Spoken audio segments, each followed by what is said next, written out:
салом дӯстон, муҳимтарин хабарҳои варзишӣ акнун манзури шумо мегардад. рафтем. Давоми 3 рӯз дар шаҳри остонаи Қазоқистон мусобиқаи Гранд-слам оид ба ҷудо баргузор гардид, ки дар рӯзи охири рақобатҳои инфиродӣ паҳлавонони вазни сангин дошта ба майдон баромаданд. Дар миёни варзишгарони ҷамъи 100 килограмм ду ҷудочии тоҷик Темур Раҳимов ва Шакармаҳмад Мирмаҳмадов рӯи татами баромаданд. Темур Раҳимов дар даври аввал озод буд ва рақобатро аз даври дуюм шурӯъ намуд. паҳлавони соҳибноми мо дар даври дуюм бо Жозеф Тереҳии фаронсавӣ сабқат карда пирӯзӣ ба даст овард ва роҳашро ба даври сеюм ҳамвор намуд.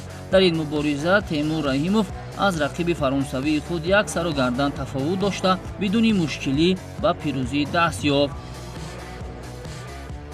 паҳлавони дигари вазни ҷамъи 100 килограмми Тоҷикистон Шакармаҳмад Мирмаҳмадов бо мағлуб намудани Азамат Чотчаев ба даври дуюм роҳашро ҳамвор кард. аммо Шакармаҳмад Мирмаҳмадов дар даври дуюми рақобатҳои Гранд-слами Қазоқистон бо варзишгари соҳибном Гурам Тушишвили рақобат намуд. дар ин хубозмоии сахту сангин паҳлавони гурҷӣ ба пирӯзӣ даст ёфт ва Шакармаҳмад Мирмаҳмадов бошад рақобатҳояшро дар мусобиқаи мазкур ба поён расонид. дар даври сеюми рақобатҳои вазни ҷамъи 100 килограмм Темур Раҳимов бо варзишгар Валерий Эндевитский рақобат намуд ва бо ду вазари паҳлавони тоҷик ба пирӯзӣ даст ёфт. паҳлавони тоҷик Темур Раҳимовро дар даври ниманиҳоии мусобиқаи мазкур намояндаи кишвари Гурҷистон Саба Инанашвили ҷавон интизор буд. Темур Раҳимов бо ин рақибаш Саба Инанашвили муборизаи шадид анҷом дод ва як чолокӣ Темур Раҳимов имкон дод, ки рақибашро ба замин биафтонад ва роҳхати марҳилаи ниҳоии мусобиқаи Гранд-слами Қазоқистонро ба даст биёрад. дар рақобати ниҳоии ин мусобиқаи пурнуфуз Темур Раҳимовро чун Гран-прии Душанбе рақиби азалӣ ва оштинопазир Темирлан Башаев интизор буд. удовар мешавем, ки Темирлан Башаев низ дар даври аввал озод буд ва баъд аз он 3 ғалабаи паяҳам ба даст оварда ба финали мусобиқа роҳ ёфт. вақти асосии қувозмоӣ ғолибро миёни ин ду паҳлавон муайян карда натавонист ва дар вақти тиллоӣ Темирлан Башаев бо як ҳаракати саривақтии худ ва зарри ба даст оварда ҳамин гуна қаҳрамони Гранд-слами Қазоқистон дар вазни ҷамъи 100 килограмм гардид. Темур Раҳимов дар корномаи варзишии худ бори сеюм аст, ки бо Темирлан Башаев вомехӯрад ва ҳар се дидор ба нокомӣ дучор мешавад.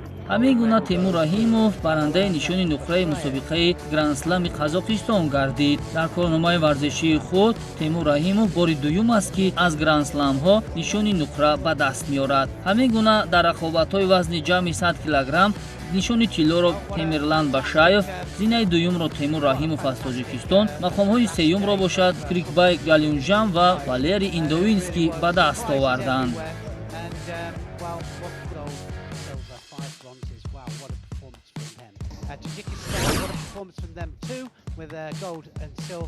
бояд бигӯем, ки дар Гранд-слами Қазоқистон як варзишгари дигари тоҷик Сомон Маҳмадбеков дар рақобатҳои вазни 81 килограмм нишони тиллоро ба гардан овезон кард ва парчами ҷумҳурии Тоҷикистон бо ташаббуси ҳунарнамоии хелеам олии ин паҳлавони тоҷик парафшон шуду суруди миллии Тоҷикистон танинандоз.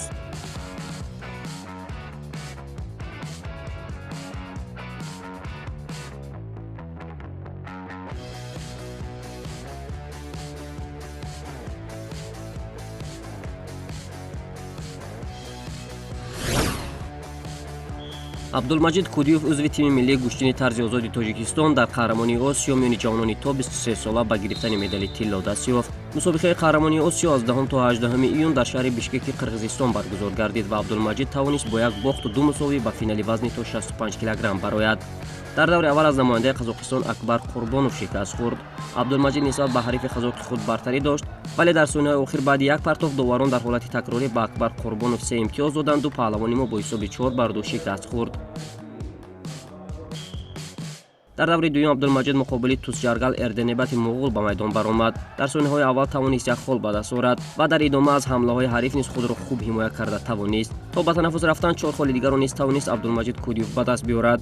баъди дубора ба рӯи гилем баромадан Кӯдиев дар гузораи камтар аз 2 дақиқа 6 имтиёзи дигар касб намуда бо ҳисоби бузурги 11-1 ҳарифи хешро шикаст доду ба марҳилаи ниманиҳоӣ баромад. рақобати марҳилаи ниманиҳоӣ барои паҳлавони тоҷик мушкил пасисар шуд.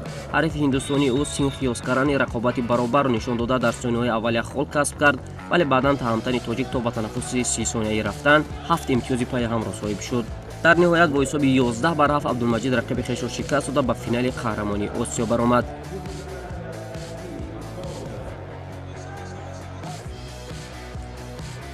дар финал Абдулмаҷид бо намояндаи Қирғизистон Аден Соқибоев ворди гилем шуд. Кудиев дар ин рақобат ба ҳарифи қирғизи худ ҳеҷ имконият надоду бо ҳисоби бузурги 10-0 дар дахаи дуюм пирӯзӣ ба даст овард. Кудиев дар аввалин соли намояндагаш дар кишвар ба хазинаи тими миллӣ нишони тиллоро баъди солҳои тӯлонӣ ворид кард. ҳамчунин Мустафо Ахмедов нишони нуқраро дар вазни то 70 кг ва Фирӯз Мирзо Раҷабов дар вазни то 67 кг барандаи нишони биринҷии қаҳрамонии Осиё шуданд.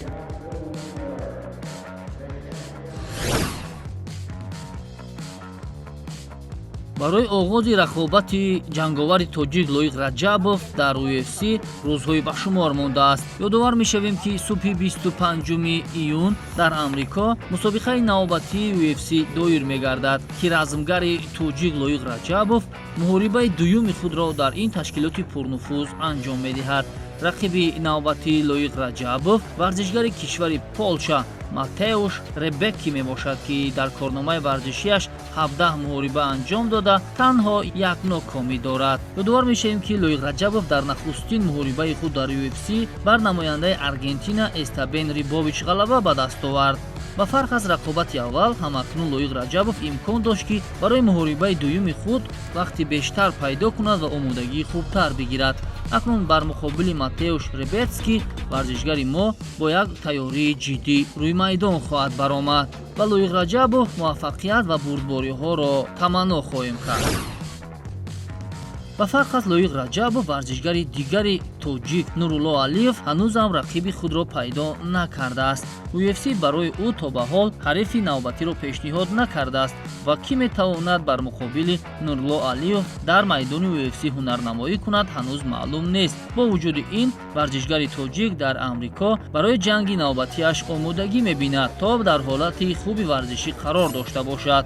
ёдовар мешавем ки Нурулло Алиев нахустин варзишгар аз Тоҷикистон гардид ки бо ташкилоти UFC шартнома баст ва аввалин муҳорибаи худро бо муваффақият пушти сар намуд. худи Нурулло Алиев бошад дар шабакаҳои иҷтимоӣ иброз доштааст ки интизори рақиб ва макони баргузории мусобиқа аст ва барои ин ҷанг ҳам пурра омода гаштааст. роҳбари UFC Дана Вайт ваъда додааст ки барои Нурулло дар давоми соли 2023 боз ду муҳорибаи дигар ташкил мекунад.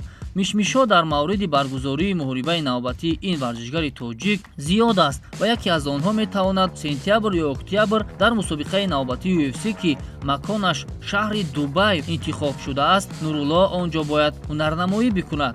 вале интизор бояд шуд, зеро Нурулло Алиев бо UFC барои 4 муҳориба шартнома бастааст ва танҳо як таъёнро баргузор кардаасту тамом.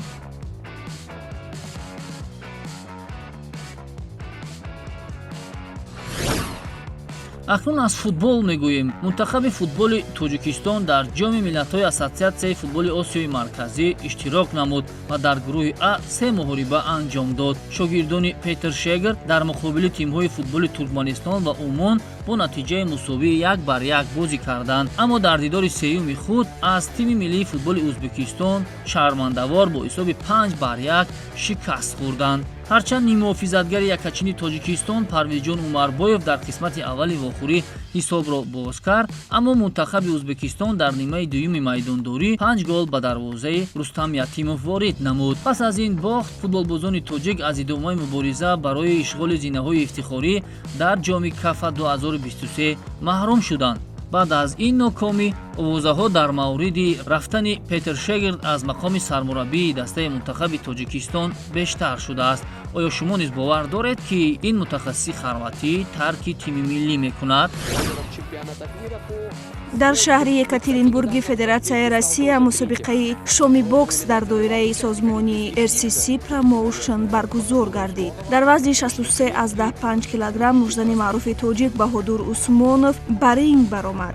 ҳарифи ӯ Тихон Нетёсов аз Россия буд, ки дар корномааш 10 пирӯзӣ ва 4 бохт дошт.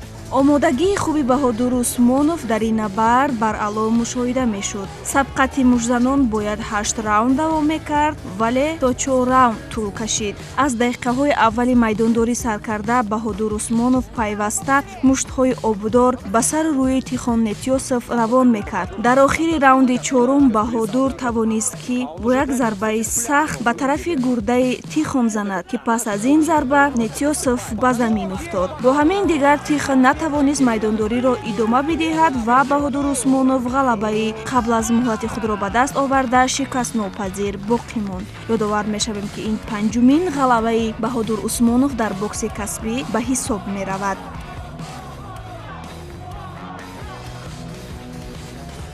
бо ҳамин тамом мо пайгири хабарҳои варзишем ва ҳатман онро манзури шумо мегардонем.